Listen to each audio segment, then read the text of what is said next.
term that's often used about the church at worship, and it's public truth.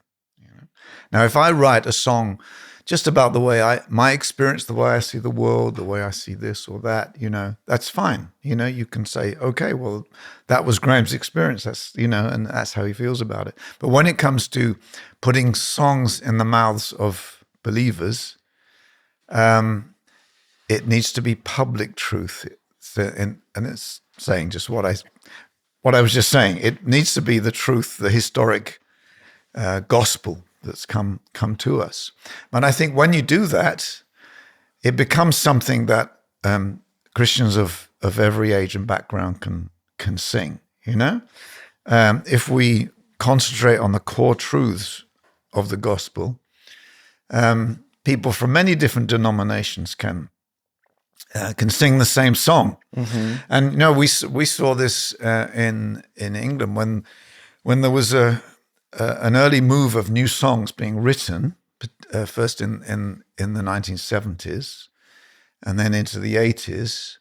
And there was this new worship phenomenon with guitars and drum kits, and, it's like a new cultural expression of the ancient truths. But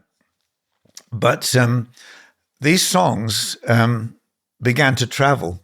They began to cross boundaries of denominations, and also events would also happen, particularly in the 80s. For example, one I was closely involved with, it was called Spring Harvest because it happened sort of the beginning of spring, and it started with just about 3,000 young people, and at its peak, it was 80,000 people were coming. But they were coming not just from one denomination. They were coming from anywhere. Anyone could come. And somehow the leaders managed to, there was enough of a unity among leaders from different places that this was a joint project. These annual, every year it would happen, this event. And so songs were drawn from all different kinds of streams. And sung, and so this, if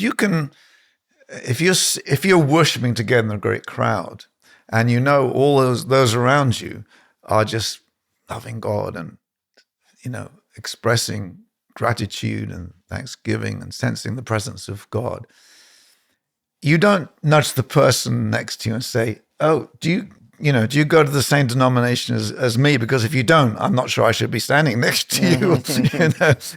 Yeah.